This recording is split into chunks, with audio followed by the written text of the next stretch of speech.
Uma boa noite a todos. Estamos aqui iniciando esse projeto, de curso de formação bíblica. É a primeira vez nesse modelo online que vamos tentar fazer aqui em nossa paróquia durante todo o mês de setembro. A proposta é que hoje a gente se atente, volte os nossos olhares para o livro de Josué, cuja proposta da CNBB é trabalhar durante todo o mês de setembro, seguido do estudo de outros livros. A ideia inicial era termos começado esse curso na semana passada, mas por diversas razões não foi possível, e é por isso também que estamos iniciando hoje numa quarta-feira. Os próximos encontros serão todos nas sextas-feiras, sempre disponibilizados a partir das 20 horas de forma gratuita em nosso canal do YouTube, e terão os seguintes temas durante o mês de setembro. Como eu disse, hoje nós vamos abrir com o livro de Josué. No dia 9, sexta-feira, vamos falar do Antigo Testamento e da aliança de Deus com seu povo. Na outra sexta-feira, dia 16, vamos falar de comunidade centrada no Evangelho, e aí nós vamos falar da escrita dos Evangelhos. No dia 23, nós vamos falar sobre os Atos dos Apóstolos e o serviço cristão a partir do sacramento batismal e como que todos nós somos convidados a formar comunidade a partir do nosso batismo. E para encerrar, no dia 30, nós vamos falar de 10 mulheres bíblicas que mudaram o curso da história do povo de Deus. Uma dessas mulheres, inclusive, a gente vai falar um pouquinho dela hoje, já que está presente no livro de Josué, que é Raabe. Mas para que a gente comece, existe um ditado em que cantar é rezar duas vezes. Nós vamos então iniciar o nosso curso com uma música. Quero que vocês abram a mente, o coração de vocês, para que essa seja a nossa oração, A música que vamos ouvir, que ela seja a nossa oração. Então, atentamente, podemos fechar os nossos olhos, abrir a mente e o coração.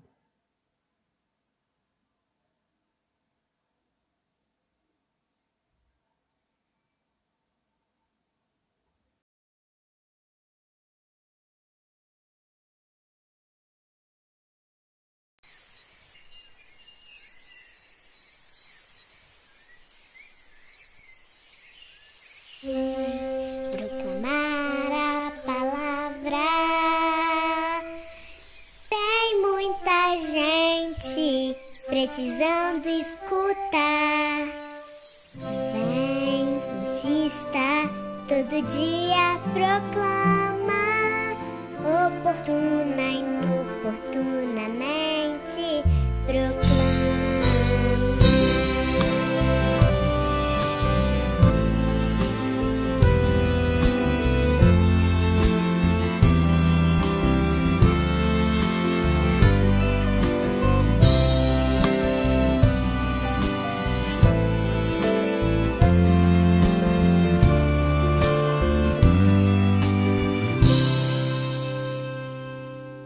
Jesus, a palavra de Deus entre nós veio morar.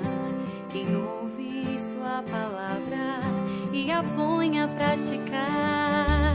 Sua casa sobre a rocha construída estará. Mundo novo, solidário e justo surgirá. Cai a chuva, vem enchente, vento forte a soprar. Quem não ouve é imprudente. Sua casa não resistirá. Vem proclamar a palavra. Tem muita gente precisando escutar. Vem, insista, todo dia proclama.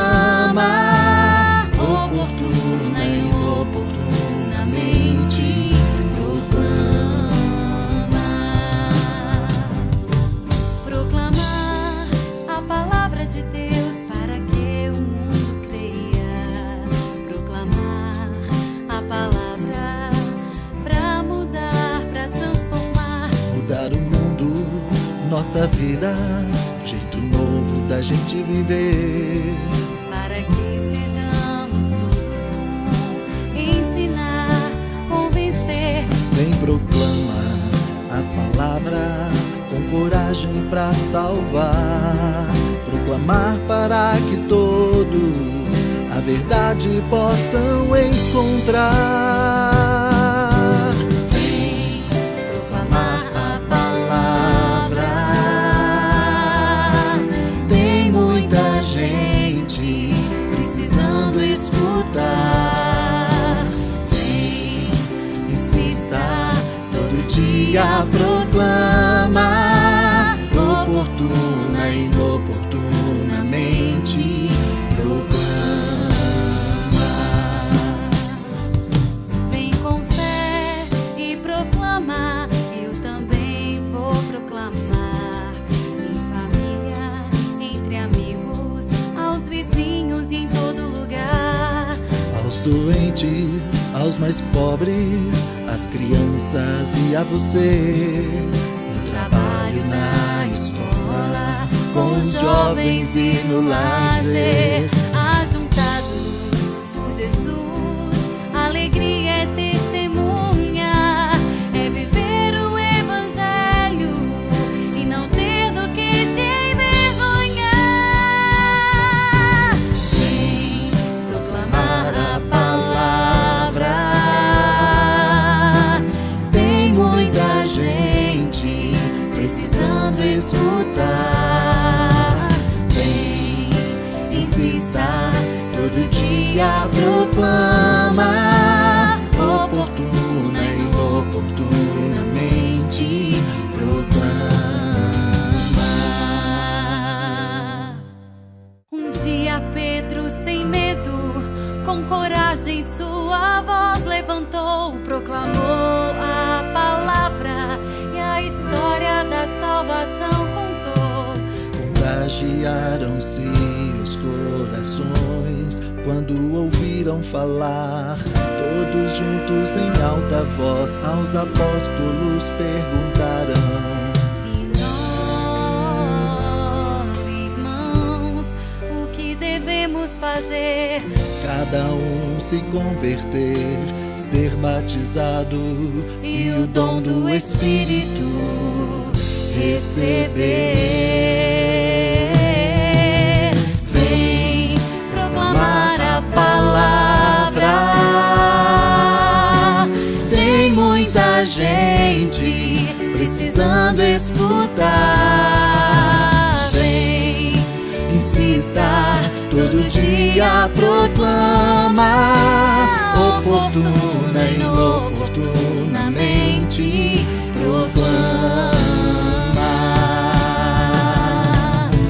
Vem proclamar a palavra. Tem muita gente precisando escutar. Vem, insista, todo dia proclama, oportuna e inoportunamente proclama.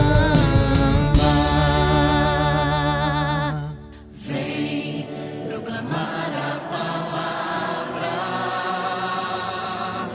Tem muita gente precisando escutar.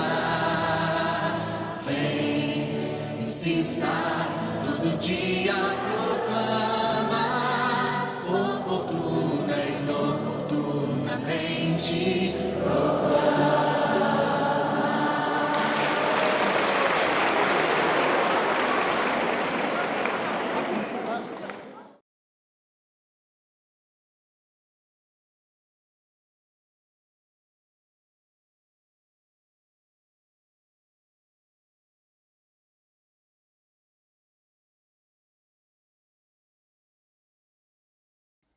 Muito bem, então, após meditarmos sobre essa canção maravilhosa, vamos pedir também ao Espírito Santo para que esteja conosco nesse encontro, para que ele ocorra da melhor forma possível. Rezemos. Vinde, Espírito Santo, enchei os corações dos vossos fiéis e acendei neles o fogo do vosso amor. Enviai o vosso Espírito, e tudo será criado, e renovareis a face da terra. Oremos, ó Deus, que instruís os corações dos vossos fiéis, com a luz do Espírito Santo, fazei que apreciemos retamente todas as coisas, segundo o mesmo Espírito, e gozemos sempre de sua consolação. Por Cristo nosso Senhor. Amém. Bom, então, como já dito desde o começo, né? Este ano a CNBB fez a escolha do livro de Josué para representar aí esse nosso mês bíblico. Cada ano já tem 51 anos, né? Que a cada ano é realizada a escolha de um livro para ser trabalhado durante o mês de setembro. E este ano o lema específico é: o Senhor teu Deus estará contigo por onde quer que vás. Retirada aí de Josué 1, versículo 9. Bom, e como que esse movimento acontece? Existe uma comissão para a formação bíblico-catequética na CNBB, e essa comissão ela é a responsável por toda a escolha, né? Todo ano é ela quem faz essa escolha no intuito de animar a nossa fé, para que permaneçamos assíduos, para que permaneçamos num caminho de igreja missionária. E aí a gente tem a escolha dos livros. Pensando na propagação, no aprofundamento dos livros, né, da nossa Bíblia, é que foi criado esse movimento, e por isso a cada ano é um livro diferente. O nome Josué significa o Senhor salva, e todo o livro de Josué, ele traz ali o esforço das tribos israelitas nas conquistas e ocupação de terra. É um livro voltado para a identificação, conquista e partilha de territórios. É o cumprimento da palavra do Senhor para aqueles que acreditam, cumprimento realizado da promessa realizada lá para Abraão, né? A gente tem aí o relato de pessoas que partem da escravidão para a posse de terras. E nós vamos falar um pouquinho disso tudo nesse encontro de hoje. Para que a gente possa iniciar, deixa eu abrir aqui, nós vamos entender um pouquinho quem é esse autor, qual é o contexto histórico da escrita desse livro, né, para que faça um pouco mais de sentido para a gente. Então, olha só, o livro de Josué, que como eu disse significa Javé salva ou o Senhor salva, ou ainda Javé é o auxílio, ele foi escrito ao longo de vários séculos por vários grupos sociais, com diferentes objetivos, situações locais e momentos históricos. É um livro que tem como fio condutor a ideia de que Deus combate as guerras de Israel junto com o povo eleito. E, justamente por estar junto do seu povo, lhe dá as vitórias, mandando expulsar, exterminar as populações locais, punindo cada uma delas pela idolatria a outras divindades. A gente está num momento histórico em que gregos e egípcios adoram diversos deuses, né? E a gente, enquanto cristão, quer levar a cultura de um único Deus para todo esse povo. E é um período extremamente violento, porque já não é um momento de diálogo. As pessoas matavam por conta de seus deuses. E aí, Deus, o nosso Deus, Javé, vem para combater ao lado do seu povo oprimido, para mostrar que tudo aquilo que ele prometeu está se cumprindo, prometeu ali para Abraão, seguido de Moisés, tudo mais, garantindo a terra para Israel, né? E essa garantia ela é enquanto o seu povo se manter fiel a ele. Se a gente fosse analisassem a leitura do livro de Josué tudo ao pé da letra, a gente poderia dizer que é uma sangria danada, porque é um massacre atrás do outro dentro do livro e tudo por ordem divina. Então, para a gente poder entender esse livro, a gente precisa compreender antes como é que ele surgiu, né? Como eu disse, é um livro escrito por vários séculos, por vários grupos, né? Com diferentes objetivos e situações. As pessoas que escreveram, elas não estavam preocupadas em relatar o fato histórico em si. E é por isso que muitas vezes é um livro em que as pessoas questionam, né? Porque nos fatos históricos, a Bíblia tem muitos livros históricos, e nos fatos históricos muitas coisas não batem, porque a preocupação em si, justamente porque teve vários redatores, era contar ali e interpretar a história de acordo com o interesse de cada um. Então a gente vai falar aqui de alguns marcos importantes nesse processo. O primeiro deles é o período da formação de Israel. Por volta de 1300 a.C., a maioria da população que vivia ali nas planícies, na parte baixa de Canaã, era explorada e submetida ao domínio dos reis das cidades-estados de Canaã e do faraó do Egito.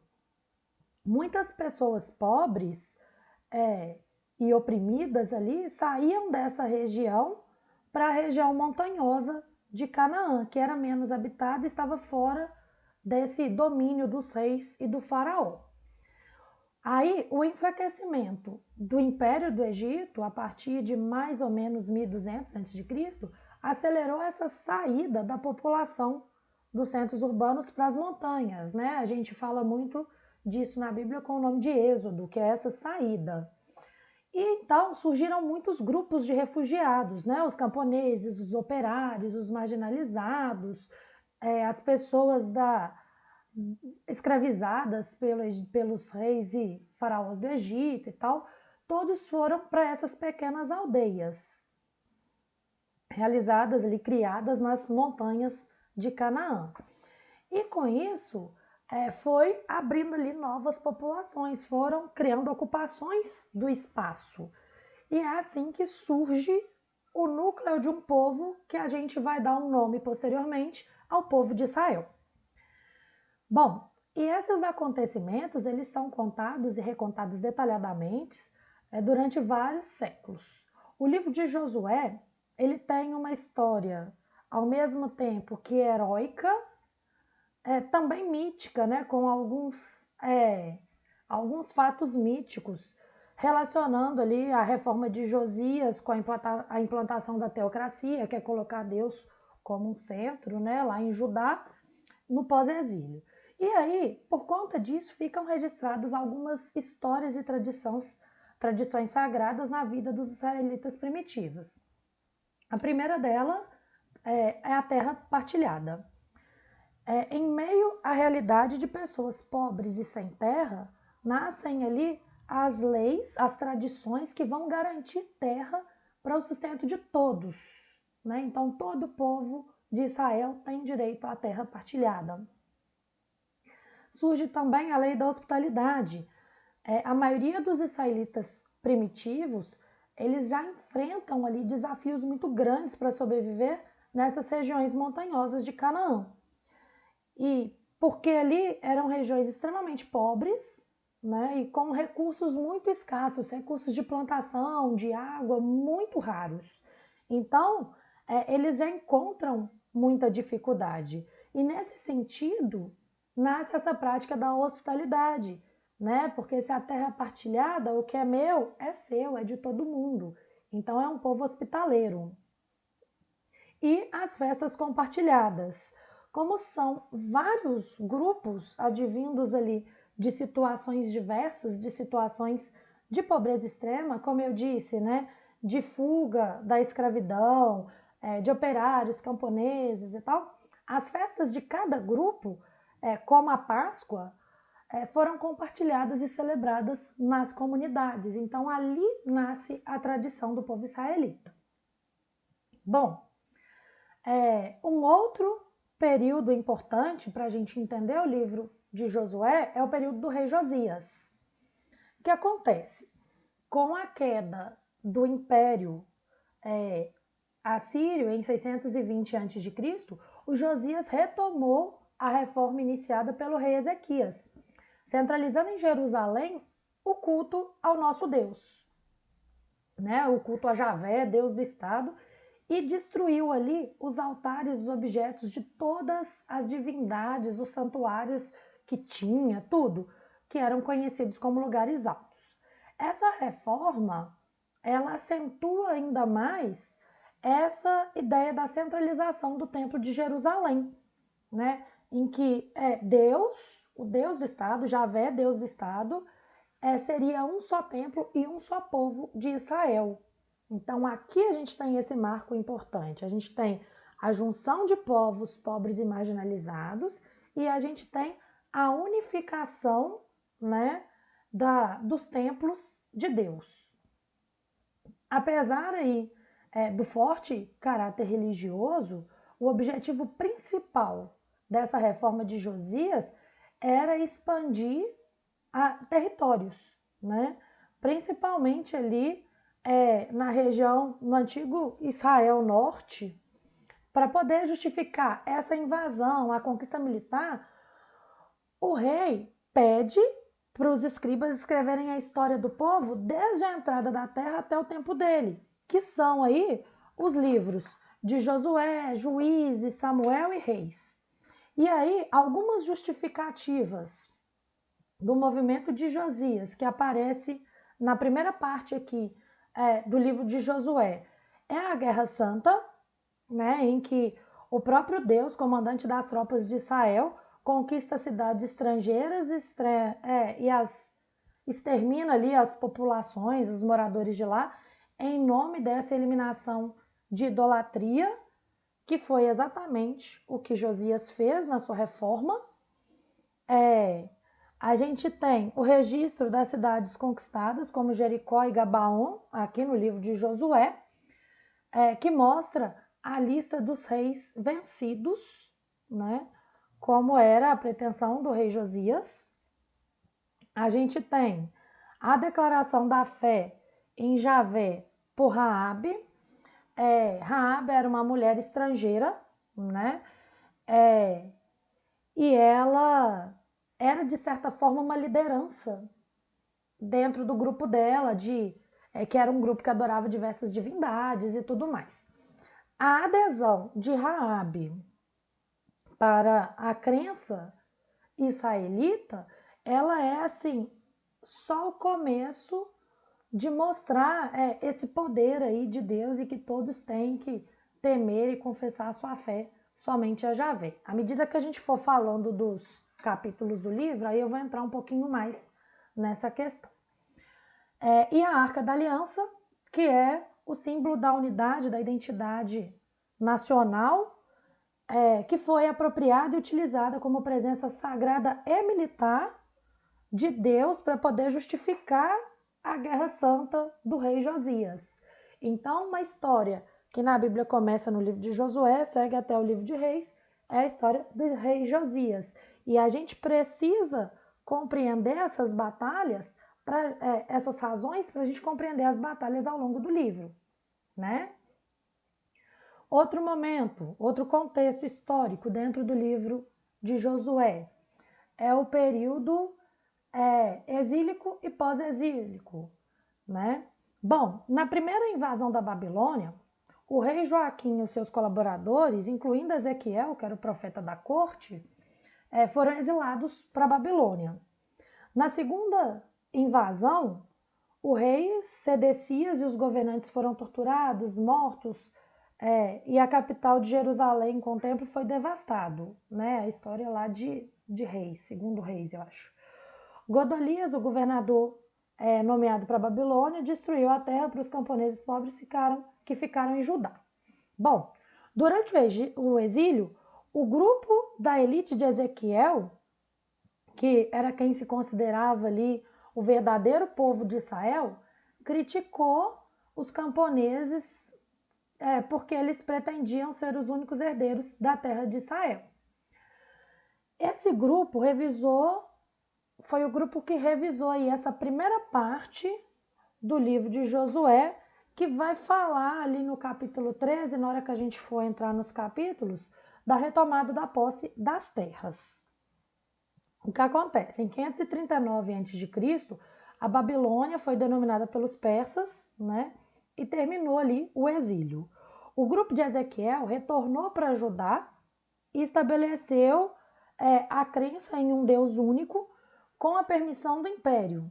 E aí, essa galera que fez essa proposta de um Deus único, que a gente vai chamar de teocratas, eles reconstruíram e fortaleceram o sistema do templo com Javé, o Deus único, reforçando a teologia da retribuição, a lei da pureza, os sacrifícios, as festas, reforçando tudo aquilo que já estava previsto lá nos 10 mandamentos, né?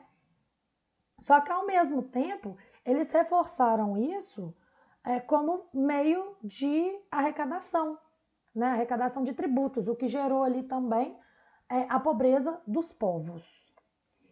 E aí, nesse momento, os escribas do livro de Josué faz uma mudança, uma ampliação do livro, uma revisão, colocando principalmente ali na parte da repartição das terras, uma última parte. Então, acaba que fica dividido em o novo êxodo, né, que é o retorno dos repatriados, que é descrito como o êxodo, a saída do povo eleito, que deveria ocupar e controlar a terra, para poder justificar o direito e o poder dos governos teocratas sobre a terra, e a arrecadação dos tributos e tudo mais, tudo em nome de Deus.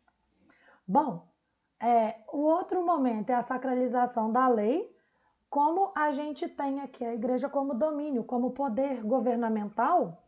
Essa teocracia sacerdotal, ela impõe também uma observância firme da lei da pureza, né, que é onde estabelece aí as leis judaicas, como a circuncisão, o povo eleito, o monoteísmo, a crença em um só Deus, usando ali a figura de Moisés como patrono da lei.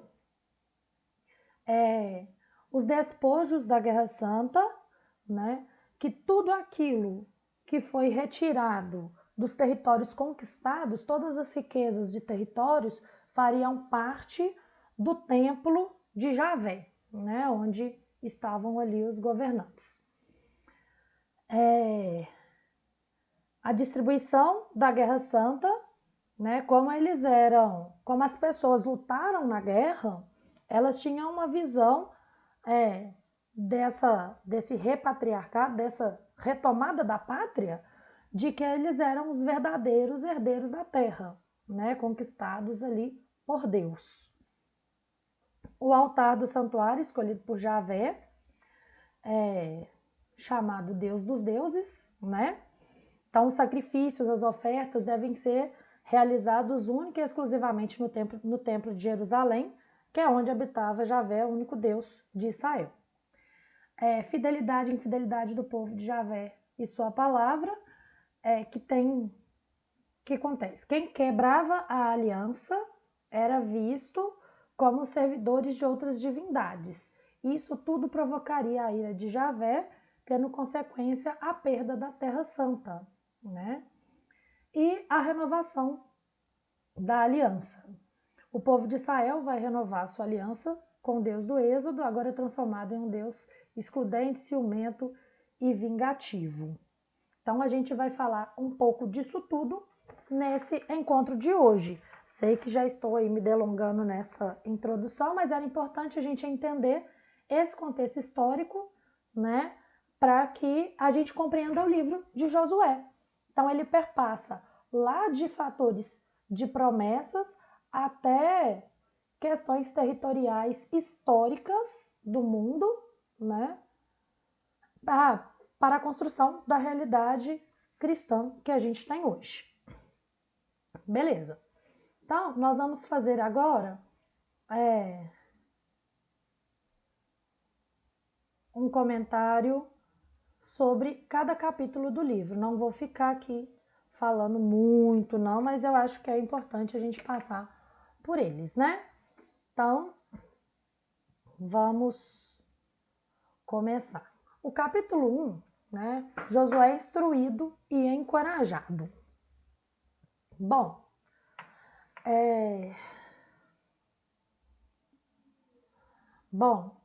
então capítulo 1, Josué é instruído e encorajado. Vou estar aqui com a minha colinha, que é a minha própria Bíblia, né? Então vou estar olhando para cá também. Em Josué 1, nós lemos aí como que Deus fala com seu servo Josué, líder substituto de Moisés, né? Como que ele deve se comportar de agora em diante para conduzir o povo para a possessão de Canaã, para a tomada do território. Então a gente vê a continuação dessa peregrinação dos israelitas sob a liderança de Josué, e provavelmente ele devia estar ali em desespero. Como é que vai ser isso agora? Como que vai acontecer? Como que será isso com Deus? E aí a resposta vem muito rápido. O Senhor fala com Josué e o anima a continuar, porque Moisés já estava morto e não podia mais fazer nada, e ele deveria organizar o povo e se preparar para a travessia do Rio Jordão. Então Deus começa garantindo que onde quer que os pés dele tocassem, tudo lhe pertenceria. Ou seja, é uma grande promessa de prosperidade. Por mais extensa e desafiadora que fosse a terra, ela seria deles, e ninguém conseguiria impedi-los de tomar a região. No entanto, Josué precisaria se esforçar, ter bom ânimo, ser obediente à lei e meditar em tudo quanto está escrito, de dia e de noite, todos os dias.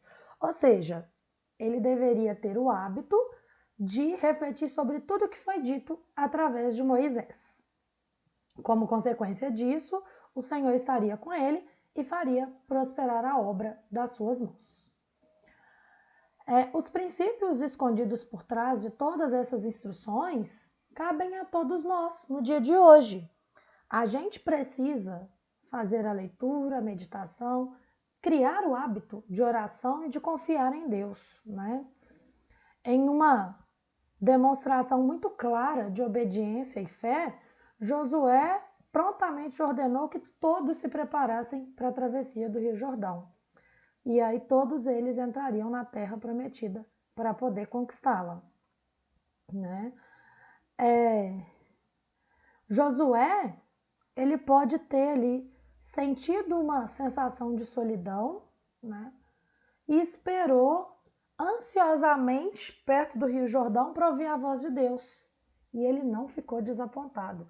Quando os servos de Deus reservam tempo para ouvir, Deus sempre se comunica. E hoje a nossa comunicação acontece pela sua palavra. No Antigo Testamento, ele falava em sonhos, em visões, né, por meio dos sacerdotes, e às vezes até em voz audível, né? E de qualquer forma, Deus falou com Josué de forma clara, né? O Moisés já tinha morrido, mas o propósito de Deus estava muito vivo. E Josué era a figura-chave para o cumprimento desse propósito.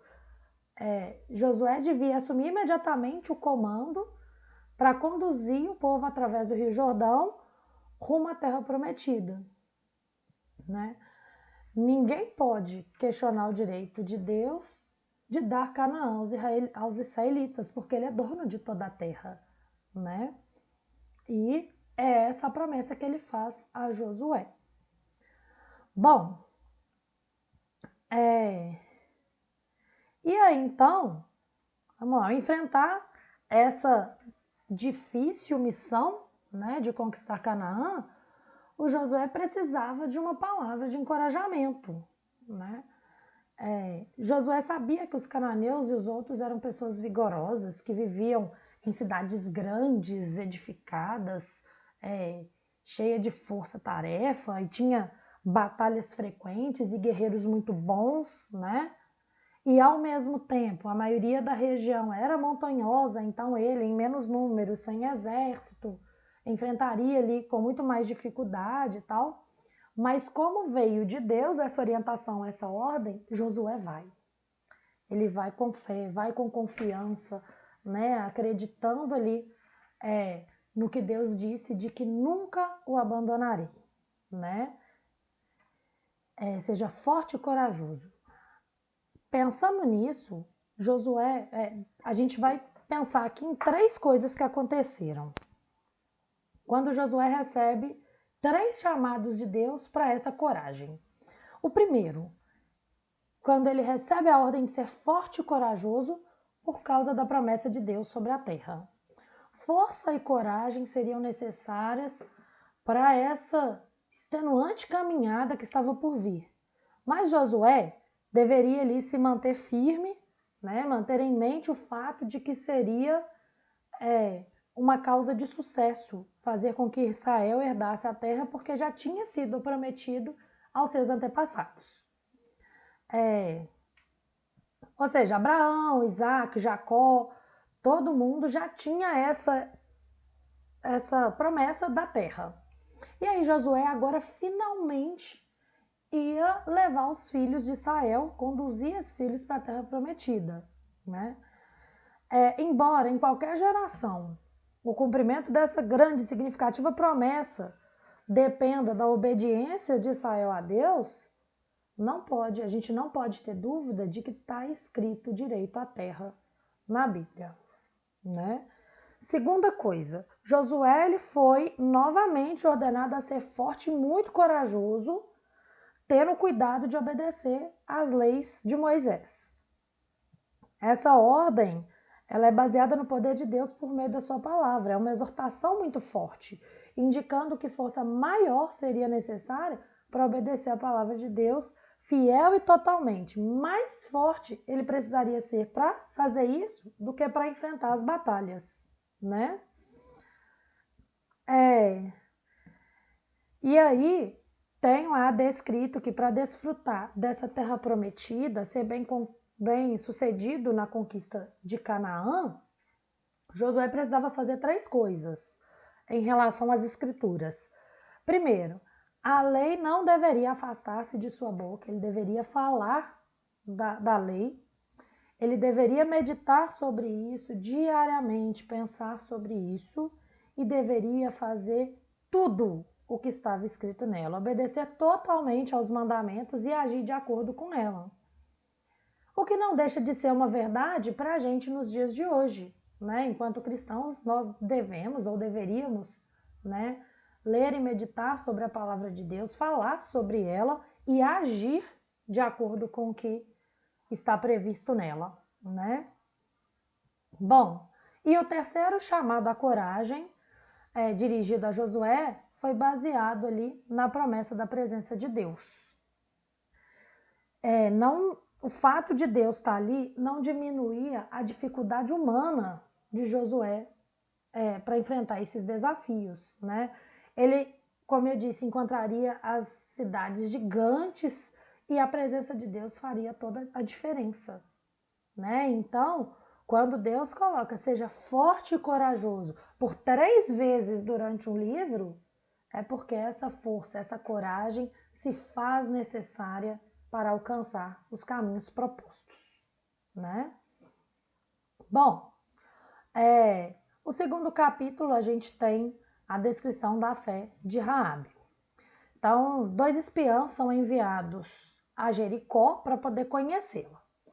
E quando eles chegam lá, eles ficam lá na casa de Raabe, que era uma prostituta, né?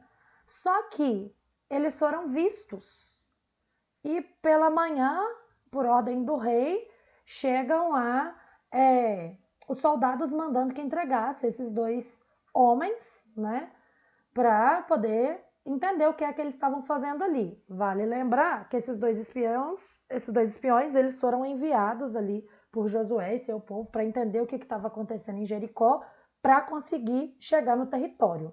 E aí eles estão lá na casa de Raabe, e aí o rei manda as pessoas irem lá para poder pegar esses 2 homens e que eles tinham que ser entregues e tal. E aí a Raabe escondeu e negou que tinha gente lá, não tava. E quando os reis se deram por vencidos, os servos dos reis se deram por vencidos e foram embora, a Raabe declarou a esses 2 que a fama do Deus de Israel já havia chegado até ali, né? Eles sabiam que o Senhor já tinha destruído o Egito, aberto o Mar Vermelho e já estava sabendo também como que derrotou Seom e Og. E aí, de acordo com o relato de Raabe, os moradores de Jericó, que estavam antes desanimados e tristes, eles tinham a certeza de que o Senhor Javé chegaria até ali. Então ela implorou, né, para que essa fama se espalhasse de fato e que eles chegassem até esse lugar, porque ela viveu muitas coisas ruins. Quando eles foram embora, os servos voltaram à casa dela, né, para poder destruir tudo, destruir ali a vida, tudo. E ela implorou para que eles tivessem misericórdia dela e de sua casa, né, e por causa da sua fé nessa promessa de Deus, nessa fama que se espalhou de que a terra de Jericó seria também uma terra santa, a Raabe foi salva, né? E diante disso, ela começa a proclamar a palavra de Deus para um povo que estava desanimado e triste. Ela começa uma mudança de vida para poder propagar uma nova era em Jericó, né? Então ela acolheu, depois de ter acolhido isso, de ter passado por tudo isso, Raabe vira também uma seguidora de Javé. Nós vamos falar mais da história de Raabe no nosso último encontro, né? Em que a gente vai falar das 10 mulheres que tiveram uma mudança, que provocaram, né, uma mudança na trajetória do povo de Deus. E aí nós vamos entrar em cada detalhe da vida dela para a gente entender esse processo e essa importância feminina neste momento. Bom, então, já entendendo que seria possível a chegada ali em Jericó, a gente tem a travessia do Jordão, capítulo 3, né? Então, mais uma vez, Deus abre as águas para que seu povo passe por elas a pé enxuto, né? E nesse caso foi no Rio Jordão no período da cheia, né? O que a gente vê aqui de uma maneira bem prática é essa confirmação da liderança de Josué e o cuidado de Deus com seu povo, mesmo ali sem a presença de Moisés. A cena se repete para firmar essa liderança de Josué como representante de Deus ali no meio do povo. Embora numa escala bem menor do que comparado ao Mar Vermelho, esse milagre, né, esse sinal, foi muito importante para dar confiança para essa nova geração de continuar seguindo o caminho do Senhor. O desafio deles agora era especialmente maior porque eles enfrentariam muitas nações inimigos muito mais poderosos, né? Então, o que a gente vai ver daqui para frente na história de Josué é o poder de Deus atuando ali na vida desses israelitas e fazendo grandes coisas em nome deles. Beleza, atravessado ali o rio Jordão, a gente tem a exaltação de Josué. Como assim? No capítulo 4, nós somos alertados para a importância dos memoriais. Muitos de nós somos negligentes quando se trata, assim, de valorizar momentos importantes, né, no que diz respeito às memórias. No capítulo 4, as pedras, elas são um memorial de tudo quanto o povo tinha vivido no deserto até ali, e era o início de um novo ciclo para os filhos de Israel, né? Quando a gente vou pegar aqui um trechinho, né, de Josué 4, depois que toda a nação atravessou o Jordão, Javé disse a Josué: escolha para você em meio ao povo 12 homens, um de cada tribo, e dê a eles a seguinte ordem: peguem daqui do meio do Jordão, do lugar onde estão os pés dos sacerdotes, 12 pedras, e atravessem com elas e as depositem no lugar onde vocês vão passar a noite. Josué chamou os 12 homens que escolheu no meio dos filhos de Israel, um homem de cada tribo, e lhes disse: Passem à frente da arca de Javé, seu Deus, para o meio do Jordão, e cada homem levante uma pedra sobre os ombros, de acordo com o número das tribos e dos filhos de Israel, a fim de que sejam também um símbolo no meio de vocês. Amanhã, quando seus filhos perguntarem o que são essas pedras para vocês, vocês dirão a eles: é que as águas do Jordão se separaram diante da arca da aliança de Javé. Quando ela atravessou, as águas do Jordão se dividiram e estas pedras servirão de memorial para sempre diante dos filhos de Israel. E os filhos de Israel fizeram como Josué havia ordenado. Carregaram 12 pedras de dentro do Jordão, segundo Javé tinha dito a Josué, de acordo com o número dos filhos de Israel, e as transportaram consigo até o acampamento. E aí as depositaram. Josué ergueu então 12 pedras no meio do Jordão, no mesmo lugar onde estiveram os pés dos sacerdotes que carregavam a arca da aliança, e elas aí permanecem até os dias de hoje. Então a gente tem a celebração do memorial, que é a lembrança daquilo que a gente passa. É fundamental a gente olhar para trás para que a gente possa ir para frente. É fundamental a gente conhecer as nossas raízes, reconhecer os nossos desafios para que a gente possa frutificar. Bom, no capítulo 5, a gente tem o temor diante dos filhos de Israel. Aqui a gente tem alguns acontecimentos importantes e marcantes. O primeiro deles é a circuncisão dos filhos de Israel, que era o símbolo da aliança com Deus.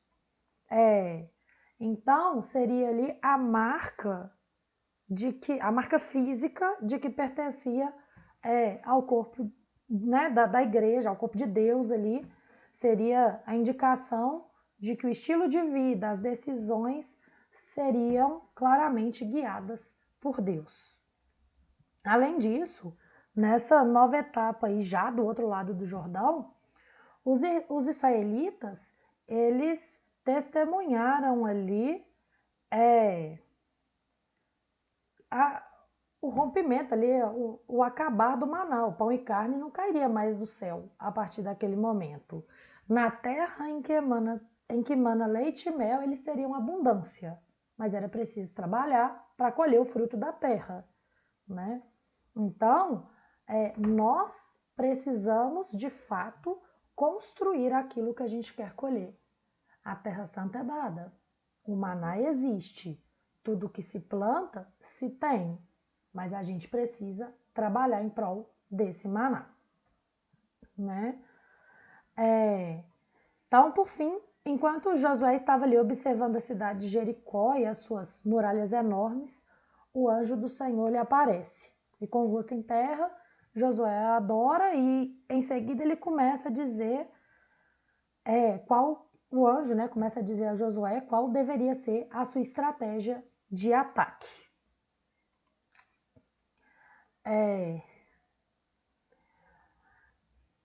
Então a gente vê, diante dessa estratégia que o anjo passa para Josué, que eles conseguem ultrapassar, né? A muralha de Jericó vai ao chão após o toque da trombeta e do grito triunfante do povo de Israel, né?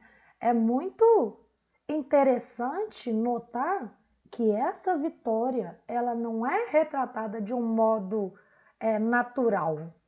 Ela não é um modo em que os homens conseguiram. O relato dessa vitória das muralhas, da queda da muralha de Jericó, é completamente sobrenatural, né? O mérito aqui de Josué e dos israelitas está em confiar no Senhor, né? E seguir ali aquilo que lhes foi dado como instrução, né? É Deus cumprindo a sua promessa. Aqui nós vemos que a Arca da Aliança, que era carregada ali pelos levitas, era um símbolo da presença do Senhor entre o seu povo, né? Mas não é só a Arca da Aliança, duas coisas eram importantes estar ali: a obediência e a fé, para que tudo isso acontecesse. quando a gente lê essa queda, a gente fica assim, impressionado, porque não, na nossa humilde interpretação ela não faz sentido, ela é totalmente sobrenatural, né? É claro que assim, ela é vista aqui como um oásis e é importante ao longo do livro do Jericó, do livro de Josué, quando vai falar da entrada de Jericó, a importância da repetição do número 7, dessa perfeição, né? Que não é por acaso que está ali o 7, é sempre 7, 7, 7, um número perfeito. A gente tem isso em evidência durante essa passagem, e é uma passagem que relata situações sobrenaturais. Bom, só que aí, até então, a gente está ali com tudo muito perfeito. Então, Josué está seguindo com o povo, está conquistando seus territórios e tudo mais. E aí, as pessoas começam a repensar, né, algumas coisas, se quer seguir ali adiante, se não e tal. E a gente vê a primeira consequência. O povo de Josué, o povo israelita, sofre a sua primeira derrota, né? Quando eles vão rumo a Acã, quando eles vão rumo à terra prometida, por causa da desobediência de Acã, né? O povo tem como consequência a perda de uma batalha. Bom, Jericó, vista ali como a Terra Santa, como eu disse, narrada sobrenaturalmente, a queda da muralha e tudo mais, foi explicitado para cada um deles que eles precisavam sair da terra e não podia pegar nada daquela terra conquistada, nada. Só que, quando Josué mandou ali os espiões para Ai, o relatório foi muito positivo a favor de Israel, né? Eles disseram para Josué, a cidade que a gente está indo é pequena, né? Tem 2 ou 3 mil homens, então a gente consegue facilmente derrotar e conquistar o espaço e tudo mais. Aí, Josué pega e manda 3 mil homens para Ai, para poder conquistar o espaço. E eles sofrem uma derrota extremamente humilhante. E aí, Josué se volta para o Senhor e vai conversar com ele. Poxa, Deus, eu estou fazendo aqui tudo do jeito que você pediu para fazer, seguindo a sua lei, meditando, passando aqui tudo direitinho. O que está acontecendo? E aí a resposta vem muito rápido. Porque Acã tinha pego lá de Jericó heranças tidas como malditas, né, pelo povo de lá, e que Deus tinha dado orientação para ficar lá, né? Para isso, como que Deus se revela? Que Deus também não era dedurou, olha aqui o que você fez. Não. Ele pediu para o povo se reunir para um contexto ali de consagração diante dele, né? E Josué junta todo o seu povo para poder se consagrar ao Senhor, né? E aí eles fizeram tudo direitinho, conforme as orientações de Josué. E nesse meio do caminho, esse pecado, esse erro de Acã é revelado, né? Ele tinha sido atraído ali por uma capa babilônica e uma cunha de ouro e pegou isso em Jericó, né? Então, isso acontece por quê? Porque a tentação para ele das coisas da terra foram mais atraentes do que as promessas de Deus, né? E tudo isso teve uma consequência. Nesse momento, a perda da batalha. Bom, desvendado tudo isso, né? Deus anima ali Josué e o seu povo para um novo ataque, né?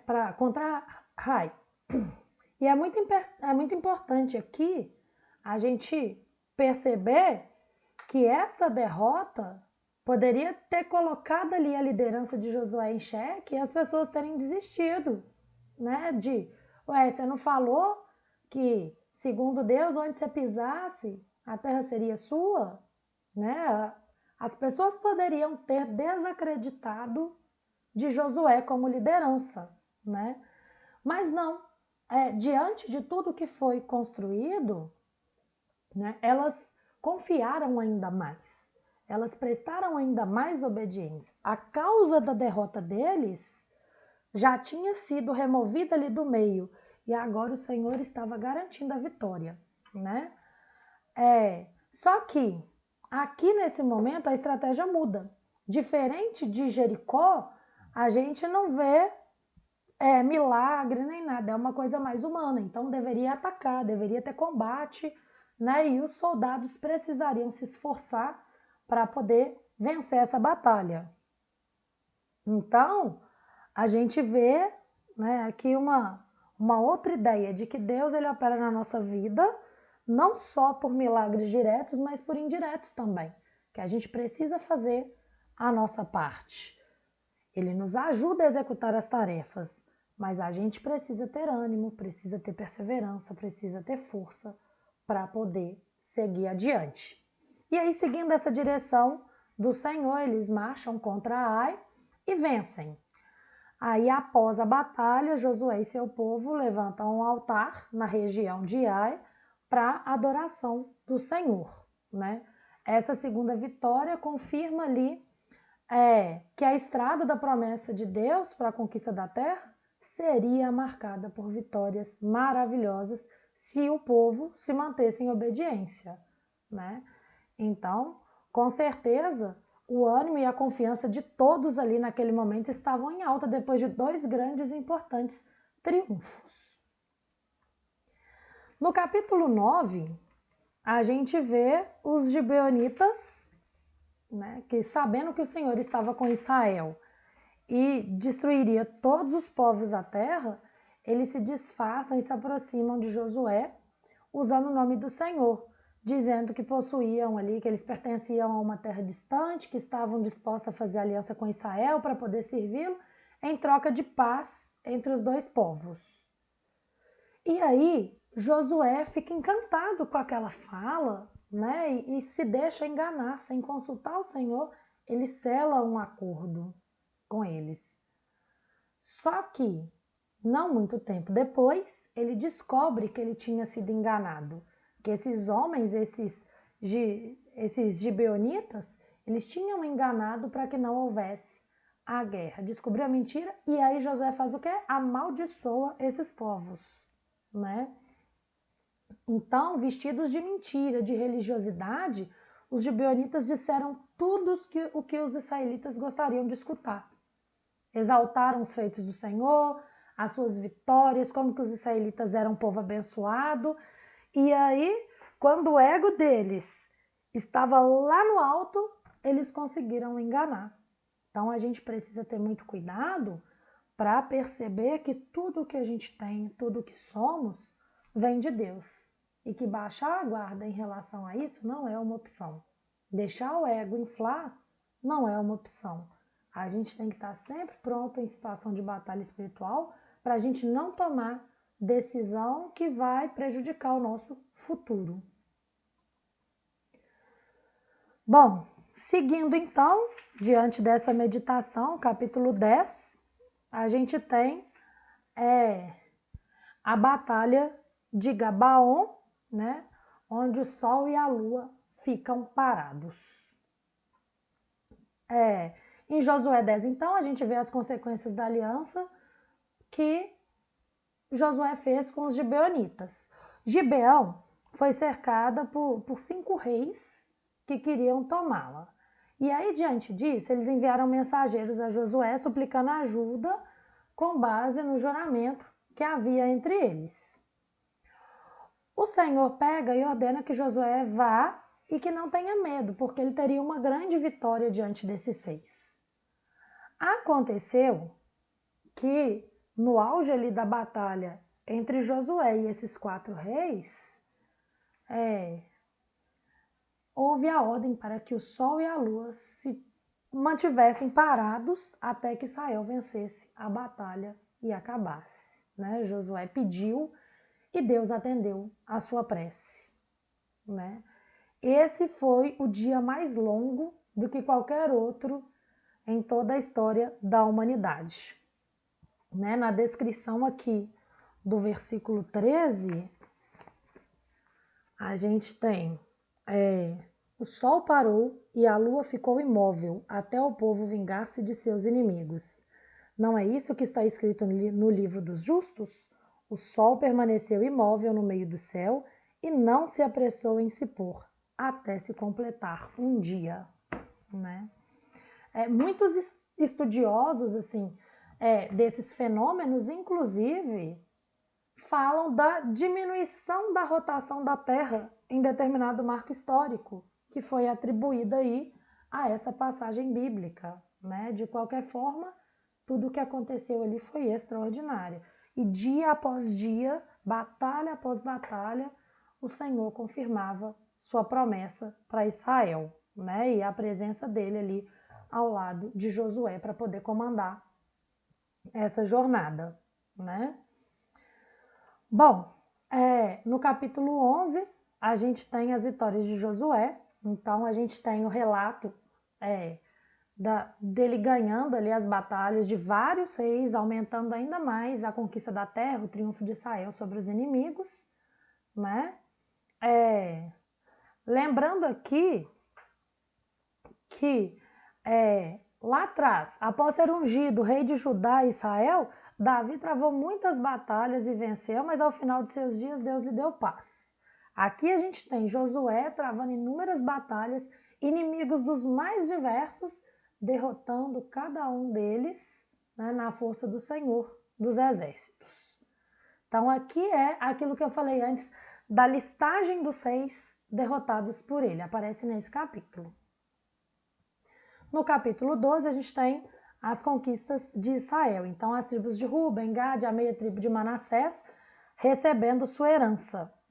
Mesmo estando bem abaixo do desejo de Deus para eles, mesmo não sendo o projeto uau de Deus, eles receberam, né? Então é manifestada ali essa terra prometida. Bom, na parte final do capítulo, lemos ali no versículo 8 que Josué conquistou todos os tipos de terras, nas montanhas, nas planícies, nas campinas, nas descidas de águas, deserto, a terra dos gigantes, né?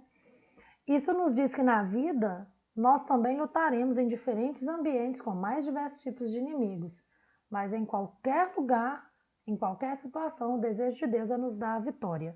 Josué soube confiar no Senhor em todas as ocasiões e em todas elas foi sensível à voz de Deus para seguir as suas instruções, estratégias e comando, né? A gente precisa desenvolver essa percepção da grandeza de Deus, nos humilhar diante da sua direção, né? Deixar nos guiar pelo Espírito para isso.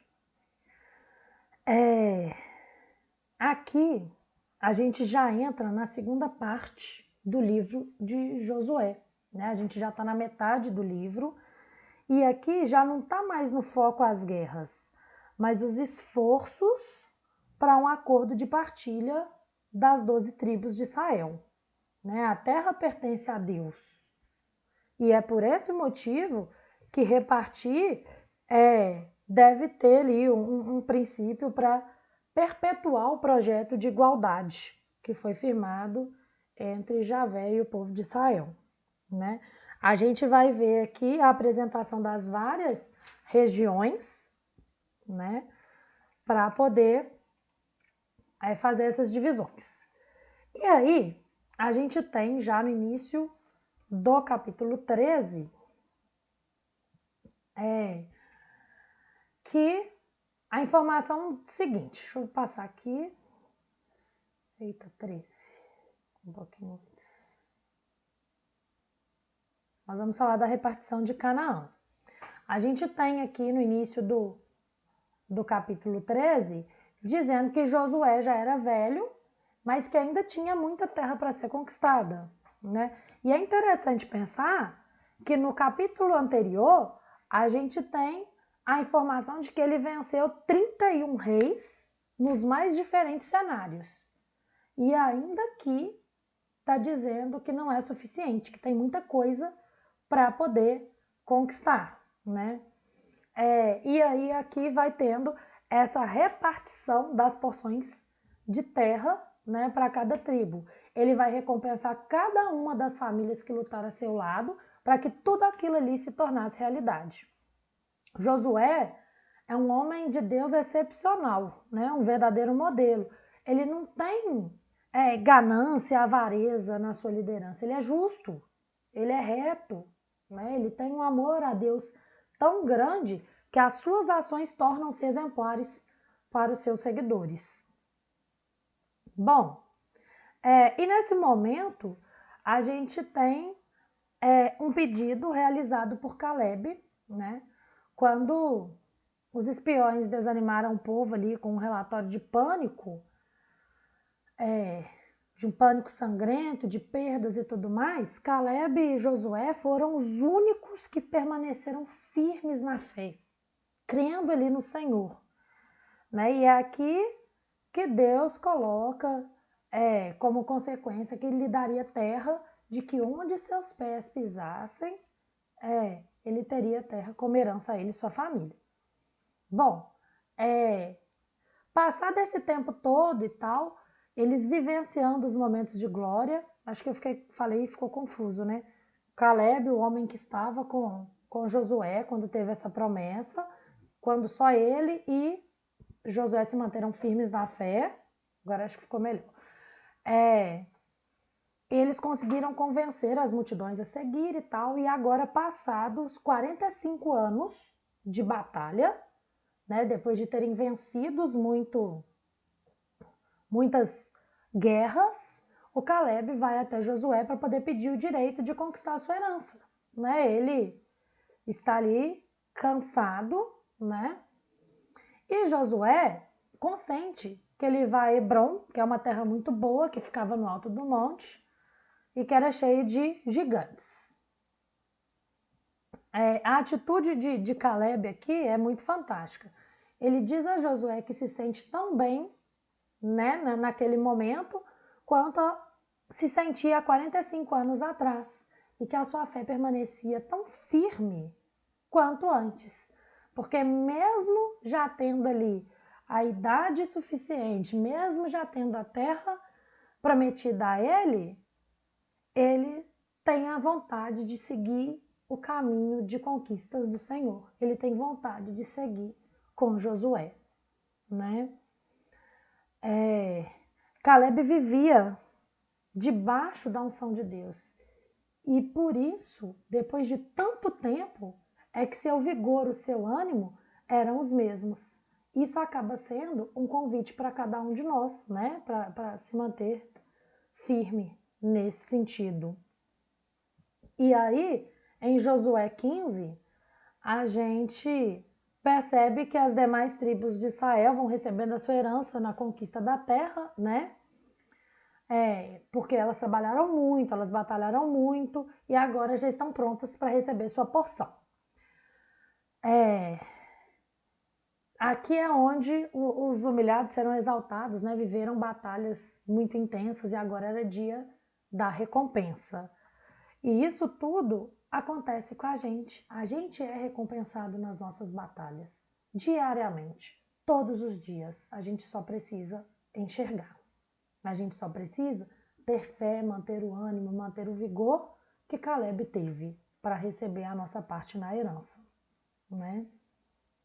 Bom, em Josué 16, por sua vez, a gente tem aqui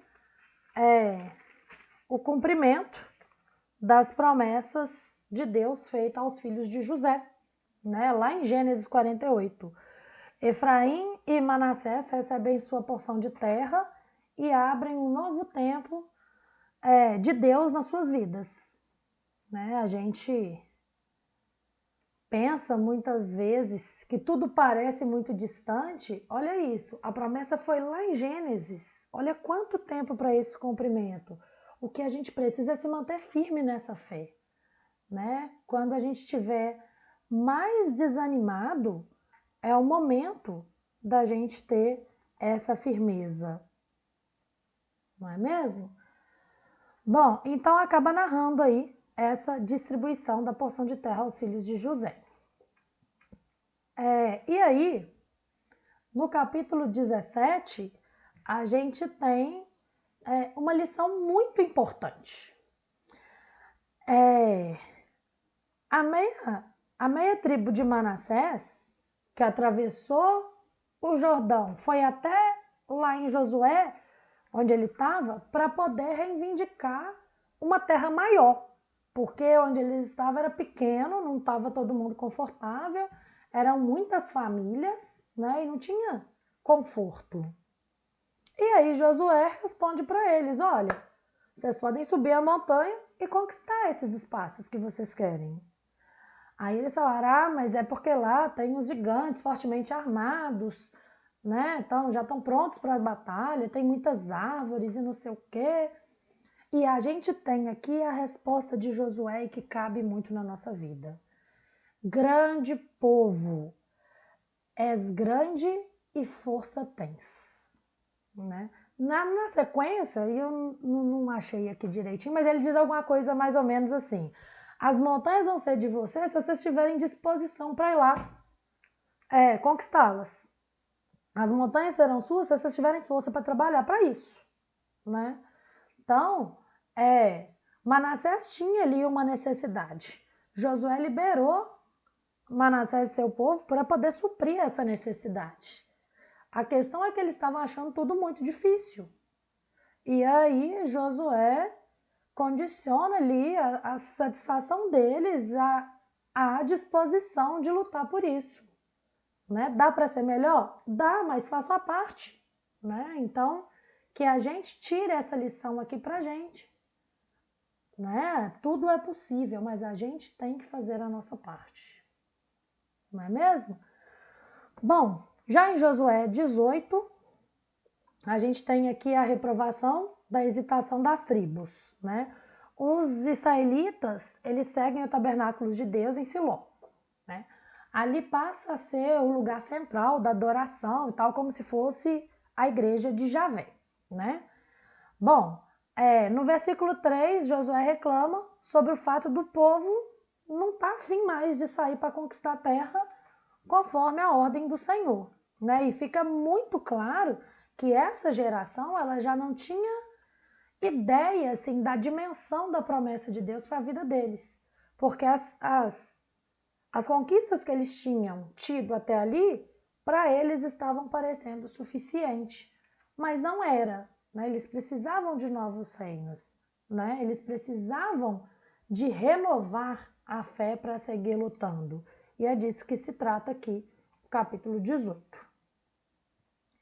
No 19, a gente tem, deixa eu mudar aqui de novo, a gente tem a repartição, né, das tribos. Bom, pronto. Então a gente tem a repartição da herança entre as famílias de Simeão, Azer, Naftali e Dan, fechando a herança de todas as tribos dos filhos de Israel e terminando esse momento de partilha de terras. Olha quantos capítulos foram necessários para poder falar dessa partilha justa e igualitária, né? Daqui em diante, a gente começa um novo ciclo. Então, o tempo de peregrinação já tinha terminado, né? As incertezas, as inseguranças passam a ser substituídas por satisfação e conforto, né? O medo que eles tinham antes, agora dá lugar a uma confiança. Israel era um povo respeitado, né? Até os gigantes consideravam o povo de Israel um povo temível, uma ameaça desse lado do Jordão. O trabalho deles agora era continuar crescendo na terra em que Deus lhes tinha dado. E para isso eles precisavam se manter em obediência e não se afastar dos mandamentos, né? Bom, então a gente tem essa orientação e o fim aí dessa divisão de terras. Entramos já rumo ao final do livro de Josué, né, no capítulo 20. E aqui a gente tem o estabelecimento de cidades-refúgio, conforme a ordem de Deus. O objetivo dessas cidades-refúgio era acolher as pessoas que tivessem acidentalmente tirado a vida de outras. Como assim? Eles não tiveram em batalha um livro inteiro, 19 capítulos ali lutando em nome de Deus? Consequentemente, acidentalmente, mataram algumas pessoas. E esses que mataram eram perseguidos, né? As pessoas queriam vingar os membros de sua família que haviam sido mortos e iriam atrás desses assassinos acidentais. E por isso criaram aí as cidades-refúgio. A ordem era para que tivesse 3 cidades em cada lado do Jordão. Então, totalizaria 6. Ela deveria ser cercada por muros altos e com portões que deveriam estar sempre fechados para garantir a segurança dos refugiados. E se algum desses saíssem da cidade-refúgio, deveria assumir o risco de perder a própria vida, né? É aquilo, lutaram em nome de Deus, cometeram ali um pecado em nome de Deus e como remissão ali, eles estariam presos na cidade refúgio, eles não poderiam sair para não morrer, mas era um modo também de manter a sua segurança, né? Era uma forma ao mesmo tempo de recompensar essa vitória, de não ser confundido, não é? Bom, no capítulo 21, a gente tem a cidade dos levitas, né? Aqui a gente vê o assentamento da tribo de Levi, que era a única que não tinha herança de terra de acordo com o que o Senhor mandou, mas eles eram herdeiros de tudo que era consagrado ao Senhor. Bom, e aí na parte final do capítulo 21 a gente tem um registro de fé de todos os filhos de Deus. Josué declara que o povo possuiu a terra e o Senhor deu a eles o descanso de todos os seus inimigos, né? Um encorajamento para cada um de nós, né? De ter a certeza que trilhando aí os caminhos da promessa do Senhor, a gente vai vivenciar o projeto, o plano que Ele tem para cada um de nós, sem que nada nos falte. No capítulo 22, as tribos de Ruben, Gad e a meia tribo de Manassés, elas são enviadas debaixo da bênção de Josué de volta para o outro lado do Jordão. E aí, na travessia do rio, eles erguem um altar a Deus. E as outras tribos, quando ficam sabendo dessa construção do altar, elas ficam muito indignadas e vão lá ao encontro dessas 3, né? Porque eles acharam que era um altar para idolatria, para desobedecer e tal, e eles até quase se enfrentaram, até que as tribos que edificaram o altar disseram qual que era a intenção. A intenção era levantar um altar para adorar a Deus e torná-lo conhecido aos seus filhos. Além disso, eles queriam que a sua geração soubesse que tinha ligação, que existia um relacionamento entre eles, que estavam indo de volta para o outro lado do Jordão, e o lado conquistado do Jordão, né? Então, que todas as tribos estavam unidas em nome de Deus, né? E quando isso tudo foi esclarecido, aí tudo fica em paz novamente. E que serve para a gente também nos dias de hoje, né? De quantas vezes a gente julga e quer tirar satisfação de algo que a gente não sabe, né? De algo que a gente não está disposto a ouvir. Então, o livro de Josué também é um convite ao diálogo, né? Bom, capítulo 23, a gente vê que o relato é de muitos anos, depois que os israelitas conquistaram boa parte ali de Canaã, e Josué já estava muito velho. Então, sentindo a necessidade, ele junta o povo todo e faz uma retrospectiva assim, de tudo que Deus havia feito na vida deles até aquele dia. Além disso, ele aconselha a todos eles a guardar a aliança e os mandamentos do Senhor para que não aconteça deles se confundirem na fé, de se perderem como outras nações e acabarem destruídas como elas.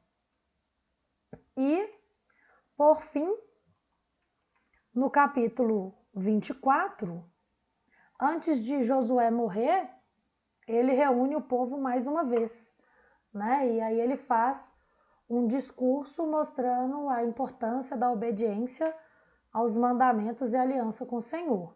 E aí ele faz um ultimato para seu povo, né? Que eles devem ali naquele momento escolher de fato a quem eles querem servir. Se é ao Deus de Israel ou aos deuses das outras nações. Mas que, independente do que o povo que estava com ele definisse, ele, Josué, já havia feito a sua escolha. Ele diz: eu e a minha casa serviremos ao Senhor. Eu e minha família serviremos ao Senhor. Aqui a gente tem uma diferença importante com a liderança de Moisés, porque Josué, ele tem um posicionamento muito marcado, né? Ele não se deixa levar ali pela pressão do povo que estava com ele, como fez Arão, né? Como Deus manda, ele faz e conquista as várias partes de Canaã, né? Não tem injustiça, não tem ganância, incredulidade, não tem nada disso. Josué, ele é um exemplo de homem, de alguém que começa a vida bem e termina melhor ainda, né? Não importando ali qual seja a escolha do povo que estava com ele sabia que já tinha feito a vontade de Deus e permaneceria nela até a hora da sua morte. E aí a gente termina o livro de Josué, né? Um livro, então, que marca a entrada do povo de Israel na Terra Prometida, né, sob a liderança de Josué, e as muitas vitórias que o Senhor deu ao seu povo diante dos desafios maiores do que eles, algo que eles jamais imaginaram poder vencer, né? E a gente tem 3 razões muito importantes de por que falar do livro de Josué. Né? Muitas vezes a gente não dá aí a intenção que merece por contar de muitas batalhas, por ter uma relação muito sangrenta. Então, às vezes, a gente deixa o livro para lá.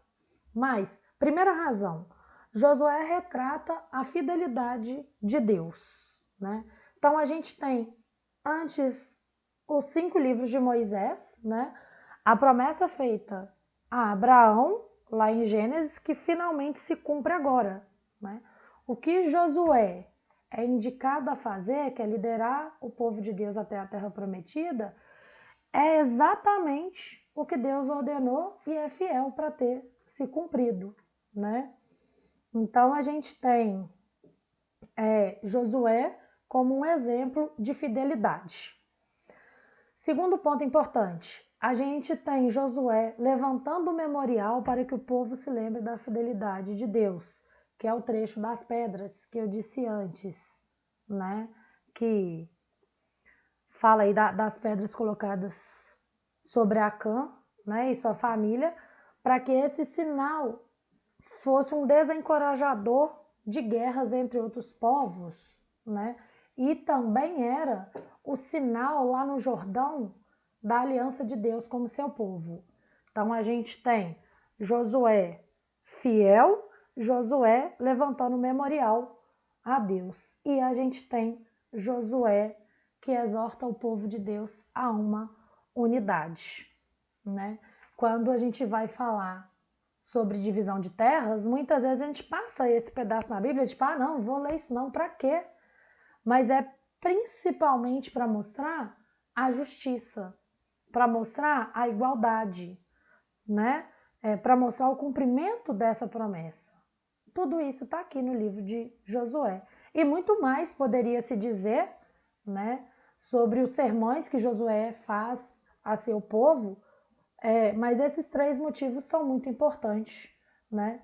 E eu ainda ressalto um 4º motivo, que é o posicionamento de que ele e sua família serviriam ao Senhor.